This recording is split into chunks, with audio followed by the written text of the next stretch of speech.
Trina, and today I want to give you 3 reasons why you should read In Real Life by Jessica Love. I recently read this book and it completely blew me away. It just gave me all the feels. I was not expecting it at all. I had like low to no expectations for this book, so I definitely want to talk about it. I think it's very underrated. I don't know that many people even know about it, so I want to bring a little bit of attention to this book. Reason number 1 why I think you would like In Real Life is if you've ever had an online friendship. That is definitely relevant to my life. Being on BookTube, I have made so many friends through YouTube, through Twitter. We talk a lot, and it's really fun to think about one day, what would it be like if you meet up with your online friends? And that is actually the premise of this book. We're following a high school student named Hannah who's had an online friendship with a boy named Nick who lives in a different state several hours away from her, and they've been talking for like 4 years. They know everything about each other. None of either of their romantic relationships have ever lasted, and this has kind of caused Hannah to wonder if maybe it's because she has some romantic geared feelings towards her internet BFF. But the two of them have never had a chance to meet. So during spring break, Hannah enlists the help of her big sister Alice and her best friend Lo to go on this long road trip to actually surprise Nick at a concert that his band is supposed to be playing in, and see if the two of them, their friendship really hits it off in real life just as much as it does online. Now in this situation, the two of them have like FaceTimed and they've sent a lot of pictures and stuff, so each character is who they say they really are. However, once Hannah meets Nick, she realizes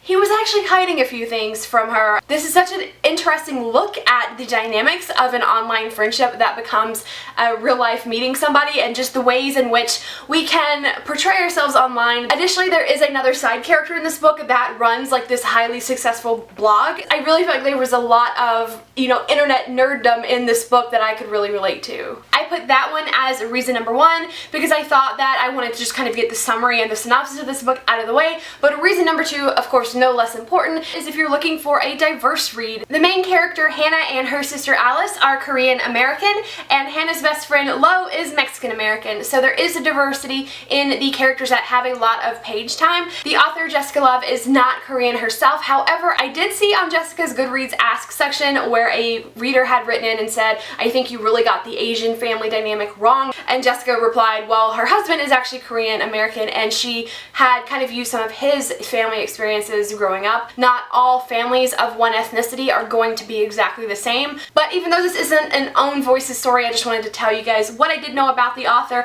and that this book is a diverse read. Reason number 3 why you might like In Real Life is if you like books that take on typical cliches but do them differently, do them with purpose, kind of bust out of them. I don't want to get into like spoiler territory, but there are so many times in this book that it starts getting pretty cliche and I was going, and then the book is like, oh wait a minute, we're gonna take this and have the characters actually discuss why we're not gonna go down that route. And I was like, this book is like really self-aware. There's like the trope of girl hating. So when Hannah and her friends get to Vegas to meet up with Nick, they find out that he and his band are hanging around this other girl that Hannah's never heard about. And so Hannah's first reaction is to get jealous and to see this other girl as her competition. And this is a trope that a lot of people really hate. And all throughout the book, every time Hannah is like, man, I really want to hate this girl, she always comes back with saying, but she's actually really likable. Like, she's cool. I want to hang out with her. I want to be her friend, but I'm just hurt by my friend Nick. It wasn't just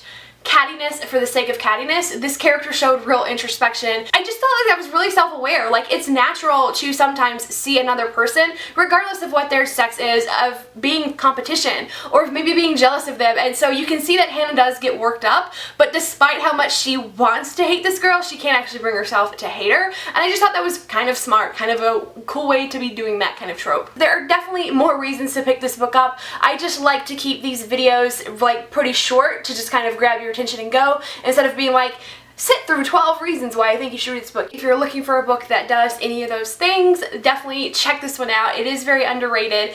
It's a pretty simple, short summer read, but I really enjoyed it. It really surprised me, and I definitely would love to hear from you guys if you've read this one and let me know what you thought. Thank you so much for watching, and I will see you in the comments. Bye!